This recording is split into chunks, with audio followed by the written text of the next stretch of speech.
من حين يخرج من بيته حتى يرجع إليه വീട്ടിൽ നിന്ന് പള്ളിയിലേക്ക് നിസ്കരിക്കാൻ പുറപ്പെടുന്നത് മുതൽ വീട്ടിലേക്ക് തിരിച്ചെത്തുന്നവരെ ആ പോക്കും വരവും അടക്കം യുക്തബു മിനൽ മുസല്ലീൻ നിസ്കരിച്ചവരുടെ കൂലി അല്ലാഹു അയാൾക്ക് നൽകുമെന്ന് മഹാനായ റസൂലുള്ളാഹി സ്വല്ലല്ലാഹു അലൈഹി വസല്ലം. വീട്ടിൽ നിന്ന് ഇറങ്ങിയാൽ തന്നെ നിസ്കരിച്ച കൂലിയായി. നിസ്കാരത്തിന് വേറെ കൂലി, വീട്ടിലേക്ക് തിരിച്ചു അതിനും നിസ്കരിച്ചവന്റെ കൂലി, പോകുന്നതും വരവും നിസ്കാരം. അപ്പൊ വീട്ടിൽ നിന്ന് വുളൂ എടുത്തിട്ട് പോകുന്നത് പ്രതിഫലം കൂടുതലാണ്. من تولى بعد فراغه من وضوئه വുളൂ ചെയ്തു കഴിഞ്ഞ് ഒരാൾ ദുആ ചെയ്യുകയാണെന്ന് സങ്കല്പിക്കുക. കഫാറത്തുൽ വുളൂന്റെ ദുആ ചൊല്ലുക, അത് കഴിഞ്ഞ് വേറൊരു ദുആ. കഫാറത്തുൽ മജ്ലിസ്, ഒരു മീറ്റിംഗ്, ഒരു മജ്ലിസ് കഴിഞ്ഞാൽ നമ്മൾ ചൊല്ലേണ്ട ഒരു ദിക്റുണ്ട്. സുബ്ഹാനകല്ലാഹുമ്മ വബിഹംദിക അഷ്ഹദു അൻ ലാ ഇലാഹ ഇല്ലാ അൻത അസ്തഗ്ഫിറുക വഅതൂബു ഇലൈക്. അങ്ങനെ ഒരാൾ വുളൂ എടുത്ത് കഴിഞ്ഞതിന് ശേഷം അഷ്ഹദു അല്ലാ ഇലാഹ ഇല്ലല്ലാഹ് എന്ന് തുടങ്ങുന്ന ദുആ കഴിഞ്ഞതിന് ശേഷം സുബ്ഹാനകല്ലാഹുമ്മ വബിഹംദിക അഷ്ഹദു അല്ലാ ഇലാഹ ഇല്ലാ അൻത അസ്തഗ്ഫിറുക വഅതൂബു ഇലൈക് എന്ന് ചൊല്ലുകയാണെങ്കിൽ അത് അല്ലാഹു മനോഹരമായ ഒരു കഷ്ണത്തിൽ എഴുതി വെക്കുകയും അതിനെ സീല് വെക്കുകയും അന്ത്യനാളിൽ മാത്രമാണ് ആ സീല് ചെയ്ത് അടക്കം ചെയ്ത ദിക്ർ, ഖിയാമത്തിൽ മാത്രമാണ് അല്ലാഹു തുറക്കുന്നത്. അതിന് അല്ലാഹു വലിയ പ്രതിഫലം നൽകുമെന്ന് വുളൂ കഴിഞ്ഞാൽ ചൊല്ലേണ്ട ഒരു പ്രത്യേക ദുആയെക്കുറിച്ച് പറഞ്ഞു. സുബ്ഹാനകല്ലാഹുമ്മ വബിഹംദിക. ആ ഒരു നീലക്കുപ്പായം അണിഞ്ഞ് ഒരു വല്ലാത്ത ഒരു അഭിമാനമുള്ള, ഒരു ആത്മധൈര്യമുള്ള, ഒരു ആത്മവിശ്വാസമുള്ള, ഒരു കരുത്തുറ്റ ഒരു അപ്പിയറൻസാണ് നമ്മുടെ വിഖായ വോളണ്ടിയർമാരുടേത്. ഇൻഷാ അല്ലാഹ് ഈ പരിപാടിയുടെ A to Z വലാ യഖ്റുജു മിൻ ഫീഹി ഷൈഉൻ ഇല്ലാ ദഖല ഫമൽ മലക്. റസൂലുള്ളാഹി സ്വല്ലല്ലാഹു അലൈഹി വസല്ലം തങ്ങൾ രാത്രികാലങ്ങളിൽ നിസ്കാരങ്ങളെ കുറിച്ച് പറഞ്ഞു. പാതിരാവെന്ന് പറയുന്നത് വല്ലാത്തൊരു ഇന്റിമസിയുള്ള സമയമാണ്, അല്ലേ? നമുക്ക് ഏറ്റവും വിലപ്പെട്ട അല്ലാഹ്, എത്രയോ ആളുകൾ ഉറങ്ങിക്കിടക്കുമ്പോൾ നീ എന്നെ ഉണർത്തിയല്ലോ റബ്ബേ, നീ എനിക്ക് ഉണരാൻ തൗഫീഖ് തന്നല്ലോ പടച്ചവനെ, ഇതിന് ഞാൻ എങ്ങനെയാണ് നിനക്ക് നന്ദി പറയേണ്ടത് പടച്ചവനെ എന്ന് കരഞ്ഞുകൊണ്ട് നിസ്കരിക്കാൻ എഴുന്നേറ്റ് നിന്നിട്ട് കരഞ്ഞുകൊണ്ടിരിക്കുന്നു. എന്തേ? ഇങ്ങനെ എന്നെ എഴുന്നേൽപ്പിച്ചത് അല്ലാഹു ചെയ്ത ഒരു സൗഭാഗ്യമല്ലേ? എത്ര ആൾക്ക് എഴുന്നേൽക്കാൻ പറ്റാതിരിക്കുന്നു? ക്ഷീണം കൊണ്ട് കടന്നുറങ്ങുന്നവരെ കുറിച്ചല്ല പറയുന്നത്, മടി പിടിച്ചിട്ട് കടന്നുറങ്ങുന്നവർ. ഒരൽപ്പം സമയം കിട്ടുകയാണെങ്കിൽ സുബഹിക്ക് മുമ്പ് എഴുന്നേൽക്കുക. എന്നിട്ട് നിങ്ങൾ അല്ലാഹുവിനോട് ചോദിച്ചു നോക്കണം. ആ ചോദ്യത്തിന് ഉത്തരം കിട്ടിയിരിക്കും.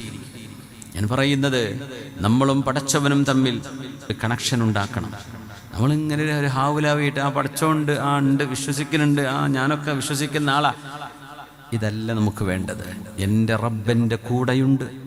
യസ്മഉനി, എന്നെ കേൾക്കുന്ന എൻ്റെ റബ്ബ്. വയുറാഖിബുനി, എൻ്റെ കൂടെയുള്ള റബ്ബ്. അല്ലാഹു ഷാഹിദി, അല്ലാഹു നാദിരി, അല്ലാഹു മഈ, എൻ്റെ പടച്ചവൻ എൻ്റെ കൂടെയുണ്ട്. എൻ്റെ പടച്ചവൻ ഹാദിരി, എൻ്റെ കൂടെയുണ്ട്. എൻ്റെ പടച്ചവൻ എൻ്റെ കർമ്മങ്ങൾക്ക് സാക്ഷിയായി എൻ്റെ ഒപ്പമുണ്ട്. എൻ്റെ റബ്ബ്, ഞാൻ ചോദിക്കുന്ന എൻ്റെ റബ്ബ് എനിക്ക് നൽകുന്നുണ്ട്. ഇത് പറയാൻ കഴിയണം. നിനക്ക് അനുഭവങ്ങളുണ്ടോ നമ്മുടെ ജീവിതത്തിൽ? പടച്ചവനോട് ഞാൻ ചോദിച്ചിട്ട് എനിക്ക് അല്ലാഹു എൻ്റെ ആവശ്യം നിർവഹിച്ചു തന്നു എന്ന് പറയാൻ കഴിയുന്നവരുണ്ടോ? ഉണ്ടായിരിക്കും, ഒരുപാട് ആളുകളുണ്ടാവും സദസ്സിൽ. ഞാൻ കൈപൊക്കണമെന്ന് ഞാൻ പറയുന്നില്ല. നമുക്ക് അനുഭവം വേണം. എൻ്റെ റബ്ബ് എന്നോടൊപ്പമുണ്ട്.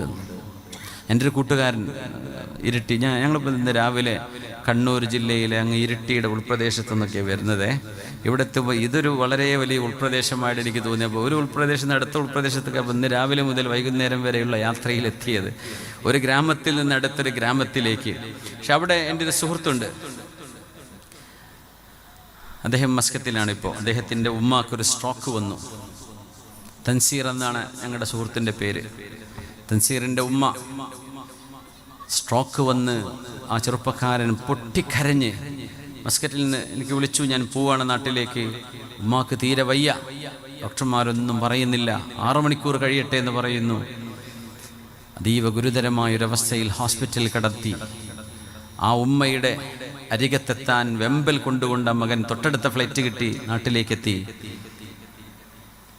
ഇന്നലെ എന്നോട് ഈ സംഭവം പറഞ്ഞു. ഞാൻ ചോദിച്ചു, തൻസീർ എന്താ, ഉമ്മാക്ക് എന്തായി? ഉമ്മയുടെ വിവരമൊന്നും പറഞ്ഞില്ലല്ലോ. പറഞ്ഞു ഉസ്താദേ ഞാൻ പറയാൻ വിട്ടുപോയി, ഉമ്മാക്ക് അത്ഭുതം സംഭവിച്ചു. അതെന്താ? ഉമ്മാക്ക് സുഖാവുന്ന ഡോക്ടർമാർക്ക് പോലും അറിയില്ല. അവർ പറഞ്ഞു ഒന്നും പറയാനായിട്ടില്ല. ICUവിൽ കുറേ കിടത്തി, ICUവിൽ നിന്ന് മാറ്റാൻ ഞങ്ങളൊക്കെ ധൃതിപ്പെട്ടു, അങ്ങനെ ICUവിൽ നിന്ന് മാറ്റി തന്നു. പക്ഷെ ഡോക്ടർ പറയാ ഉമ്മാക്ക് പെട്ടെന്നൊരു മാറ്റം വന്നു. ഇപ്പം ഉമ്മ അൽഹംദുലില്ലാ റാഹത്തായിട്ട് എഴുന്നേറ്റ് നടക്കുന്നുണ്ട്. ജീവിതത്തിലേക്ക് തിരിച്ചു വരില്ല എന്ന് ഡോക്ടർമാർ അപ്പോൾ ഡോക്ടറിനെ പറഞ്ഞല്ലോ എന്തൊരു സംതിങ്, ഒരു മിറക്കിൾ, ഒരു അത്ഭുതം സംഭവിച്ചിട്ടുണ്ടല്ലോ നിങ്ങളുടെ ഉമ്മക്ക്. അപ്പോൾ നസീർ എന്നോട് പറയാം, ഞാനപ്പോൾ നിസ്കാര റൂമിൽ പോയി ഇരുന്നിട്ട് ഞാൻ അള്ളാഹുവിനോട് ഒരു കാര്യം തന്നെ പറഞ്ഞു, റബ്ബേ എൻ്റെ ഉമ്മയെ ഷിഫയാക്കി തന്ന് എൻ്റെ ഉമ്മയെ എനിക്ക് തിരിച്ചേൽപ്പിക്കണം, എൻ്റെ ഉമ്മയെ എനിക്ക് തിരിച്ചേൽപ്പിക്കണം, എൻ്റെ ഉമ്മക്ക് ഷിഫ നൽകണം. ഇത് ഞാൻ അള്ളാഹിനോട് ചോദിച്ചു. എന്നിട്ട് എന്നോട് പറഞ്ഞു, അത് പറയാറില്ലേ ഇങ്ങനെയൊക്കെ ചോദിക്കണം എന്നൊക്കെ. നമുക്ക് ചോദിച്ച അനുഭവമില്ലായിരുന്നു, എനിക്കിപ്പോൾ അനുഭവം ഉണ്ടായി. എൻ്റെ ഉമ്മക്ക് വേണ്ടി ഞാനത് ചോദിച്ചു, എൻ്റെ റബ്ബ് എനിക്കത് തന്നു. എൻ്റെ മുഅ്മിനെ, ഞാനീ പറയുന്നത് ചെറുപ്പക്കാരൻ്റെ കഥയാണ്. നമ്മൾ ഓരോരുത്തരുടെ ജീവിതത്തിലും ഒരു അനുഭവം വേണം. വെറും മരിക്കുമ്പോൾ മാത്രം കണ്ണീര് വാർക്കാനുള്ളതല്ല അള്ളാഹിനെ കുറിച്ചുള്ള ഓർമ്മ എന്ന് പറയുന്നത്. നമ്മുടെ നിത്യേനയുള്ള ജീവിതത്തിൽ എൻ്റെ റബ്ബ് ഇടപെടണം, എൻ്റെ റബ്ബിൻ്റെ വിഷയത്തിൽ ഇടപെടണം എന്ന് റബ്ബിൻ്റെ മുമ്പിൽ വാശി പിടിക്കണം. എന്നിട്ട് ചോദിച്ചിട്ട് നമ്മുടെ കയ്യിൽ അത് കിട്ടണം. എന്നിട്ട് കിട്ടുന്നൊരു ഈമാനുണ്ട്. അല്ലാതെ നിങ്ങളീ കേട്ടു പോണതൊന്നും ശരിയാവില്ല. നിങ്ങൾ വേറെ ഉസ്താദ് കുറേ പറഞ്ഞെന്നു, ഓക്കെ ഉസ്താദ് പഠിച്ചത് പറഞ്ഞെന്നു, എനിക്കെന്ത് കിട്ടി, ഞാൻ നോമ്പിൽ എത്ര കാലായി, അങ്ങനെ പറയരുത്. റബ്ബ് നമ്മളുടെ കൂടെയുണ്ട്. ഞാൻ അരികത്തുണ്ട് എന്ന് അള്ളാഹു പറഞ്ഞ വിശുദ്ധ ഖുർആനാ. വിശുദ്ധ ഖുർആൻ മനുഷ്യന്റെ വാക്കല്ല. ഒരു യുക്തിവാദിക്ക് ഒരു എക്സിനും വൈക്കൊന്നും തെളിയിക്കാൻ കഴിയില്ല. വിശുദ്ധ ഖുർആൻ മനുഷ്യന്റെ വാക്കല്ല. അതിൻ്റെ അമാനുഷികതയും അതിൻ്റെ മിറക്കിൾ സ്വഭാവവും വിശുദ്ധ ഖുർആനിൻ്റെ ആധികാരികതയും ഭാഷാഭംഗിയും ആന്തരിക സൗന്ദര്യവും മനസ്സിലാക്കിയ ഒരാൾ വിശുദ്ധ ഖുർആന്റെ മുമ്പിൽ തലകുനിക്കും. ആ വചനങ്ങൾ മനുഷ്യൻ്റെതല്ല. പുണ്യ നബിക്ക് പോലും അങ്ങനെ പറയാൻ കഴിയില്ല സല്ലല്ലാഹു അലൈഹി വസല്ലം. ഹബീബിന്റെ ഹദീസ് എടുത്താലും ഖുർആൻ രണ്ട് ഭാഷയാണ്, അറബിയാണ്, പക്ഷെ രണ്ട് ശൈലിയാണ്.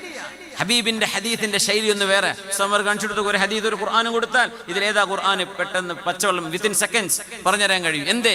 ഖുർആനിന്റെ ശൈലി ഒന്ന് വേറെയാണ്. രണ്ടും അറബി തന്നെയാണ്. ആ റബ്ബിന്റെ സ്വാദിഖും മസ്തൂഖുമായ പുണ്യനിബിതങ്ങൾ നമുക്ക് പഠിപ്പിച്ചു തന്ന അല്ലാഹുവിന്റെ കലാം.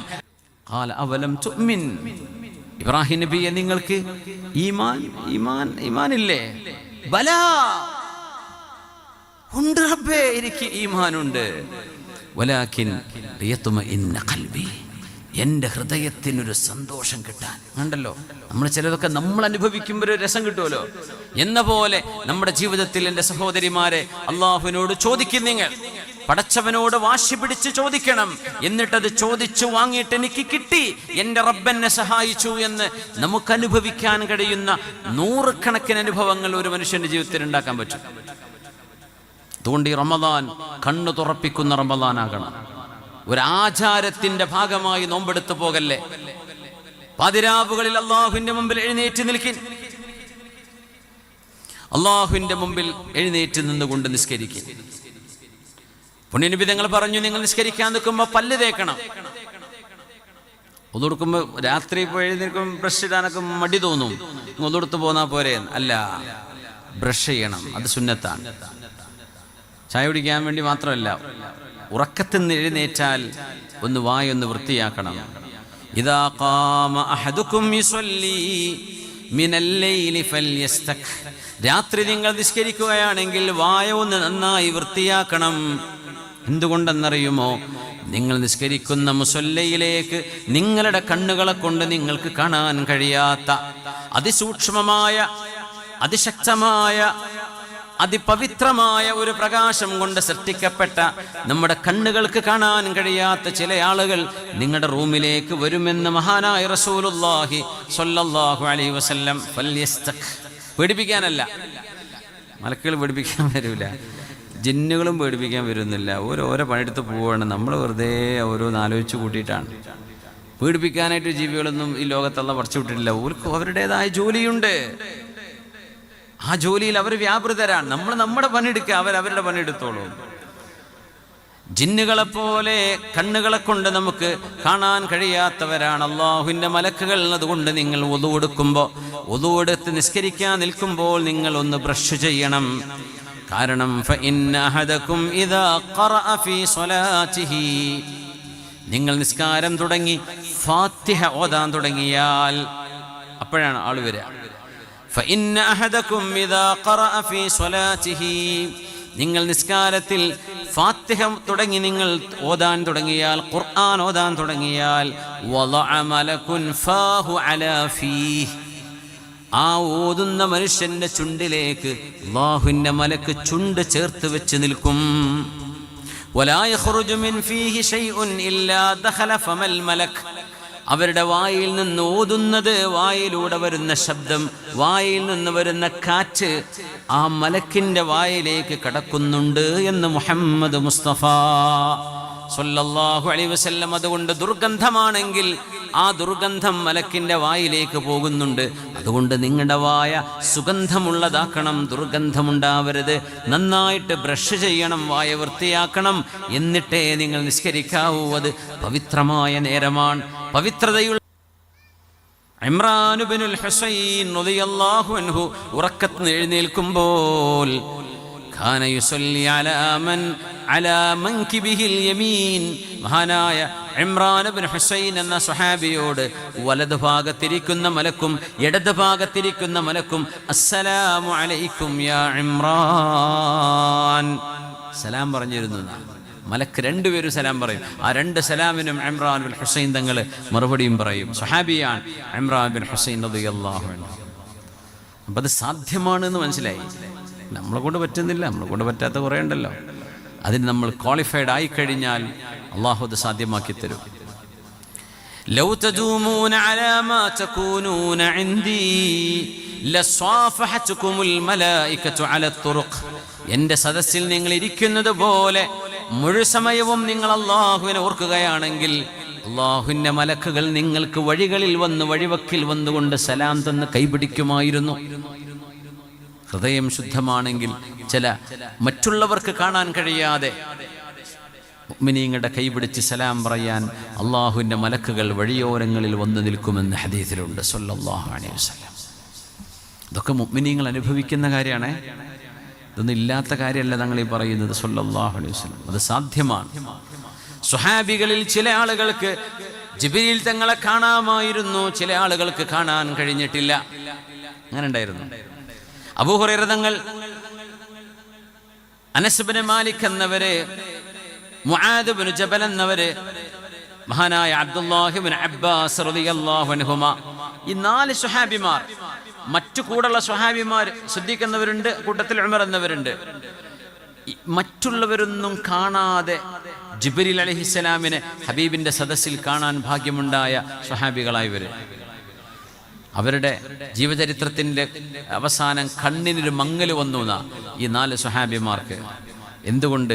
പ്രകാശത്താൽ പടക്കപ്പെട്ട ജിബ്രീൽ അലൈഹിസ്സലാത്തു വസ്സലാമിനെ ഒരുപാട് തവണ കണ്ടതുകൊണ്ടാകണം കണ്ണിന് ആ ഒരു മങ്ങലേറ്റത് എന്ന് ഈ മഹാന്മാരായ സ്വഹാബികളെ സംബന്ധിച്ച് റിജാലിൻ്റെ ആലിമീങ്ങൾ അവരെ സംബന്ധിച്ച് ഇവിടെ തർജുമയിൽ പറയുന്നുണ്ട്. സുബ്ഹാനല്ലാഹ്. അത് സാധ്യമാണ്. അള്ളാഹു നമുക്കതിന് തൗഫീക്ക് തരട്ടെ. നമ്മുടെ